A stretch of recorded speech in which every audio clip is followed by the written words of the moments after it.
Bismillahirrahmanirrahim. My dear students, Assalamu alaikum. Hope that you would be doing good.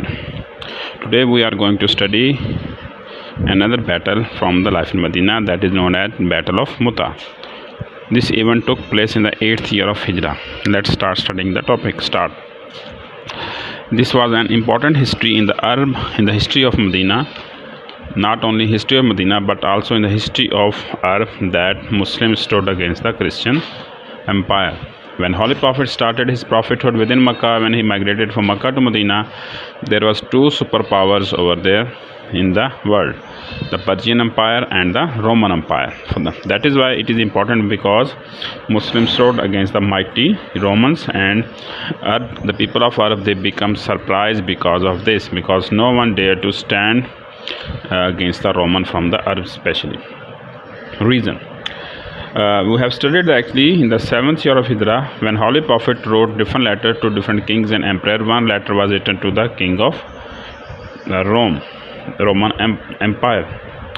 Okay, the Roman Empire, he received the letter, he gave the honor letter, he gave the honor to the letter, but he did not accept Islam. While that ambassador who actually carried the letter to the king, he was coming back to Medina at the frontier of Arab and the Syrian border. Actually, he was captured by a governor, and later on he was martyred by the governor of that area. So it was against the rules and regulations, because ambassadors cannot be killed at any cost. But that person, the governor, he violated the rule, he violated the law. When this happened, Muslim actually become, not only the Muslim but the Holy Prophet, they become angry and they were surprised because of this. So they want to avenge the murder of their ambassador. After the performance of Umrah, when Holy Prophet got free from one side, so then he started to prepare war against the Romans. Now we need to study the events. So after the Umrah, Holy Prophet prepared an army of 3,000 men. They left the Makkah, and before leaving the army, Holy Prophet actually made a order of the rulers, that who is going to lead the army. He said at the first place, Zaid bin Haris, he is going to lead the army in the battlefield. If he died, if he martyred, then Hazrat Jafar will took his place, then he will start leading the army. After him, it would be Abdullah bin Rawah, who is going to lead the army in the battlefield. So this is how Holy Prophet actually arranged the order of the Muslim leaders. Then he said, if after him, if he also died, after him Muslims are free to choose their own leader. So this army, with the instruction of the Holy Prophet, they started their journey towards the Roman territories. When Muslims reach over there, Roman has gathered a huge army of 100,000. And they also got help from the 100,000 men of a tribal army. So basically they were 2,000 in number, while Muslim just was only 3,000 in number. So war started over there in the battlefield. So that was a very surprise for the Romans, that only 3,000 Muslims are going to face the 200,000 mighty Romans. So the earth never saw this kind of a battle, that few people in number, they are going to face the 200,000 men in the battlefield. So Muslims fought bravely. They started to create pressure on the Romans, and because of Muslims' bravery, courage and passion, Romans actually could not penetrate in the Muslims' army. They could not step forward in the battlefield. So they become defensive. During that fight, Muslims commanders started to die one by one.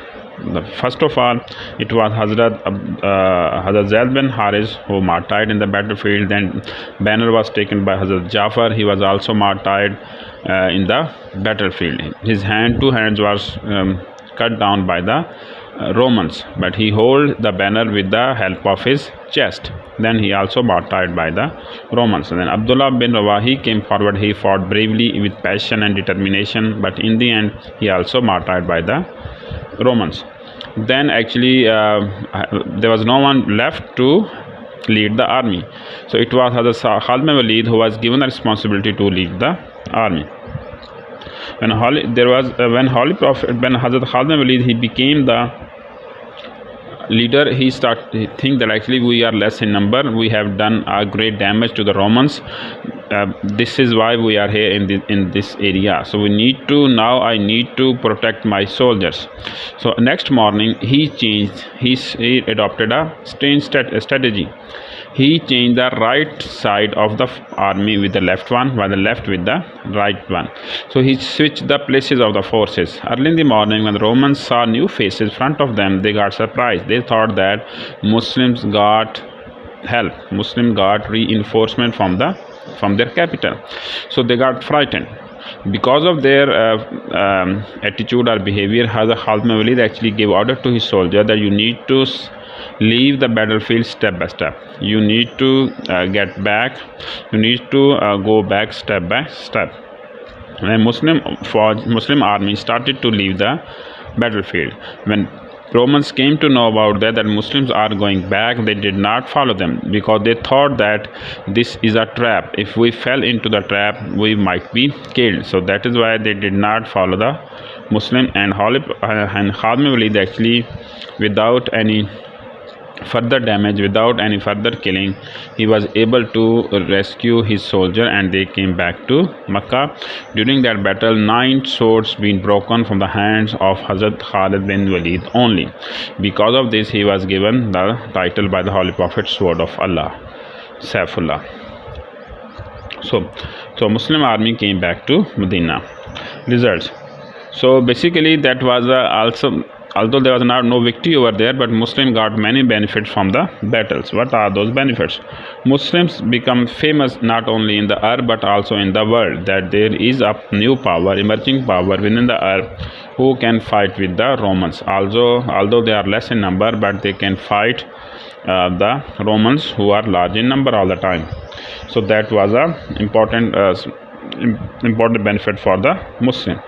Arab got astonished with the approach of the Muslims. There were many tribes still living in surrounding of Medina and surrounding of Makkah and other areas of the earth who did not accept Islam until this time.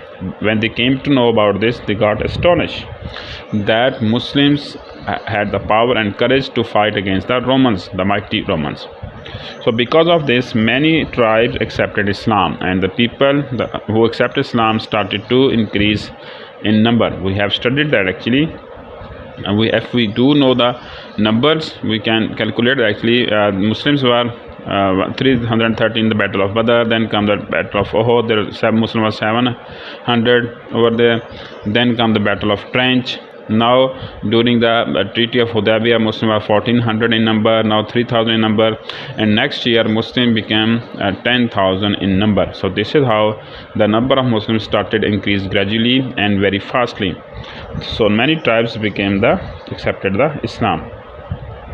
Romans also came to know about the Muslim, that there is a superpower, there are the people who might defeat us in the battlefield. So for the first time, Muslims stood against the mighty Romans. So this is the lecture of today. Inshallah, tomorrow we are going to study the important topic of conquest of Makkah. Until then, Allah Hafiz.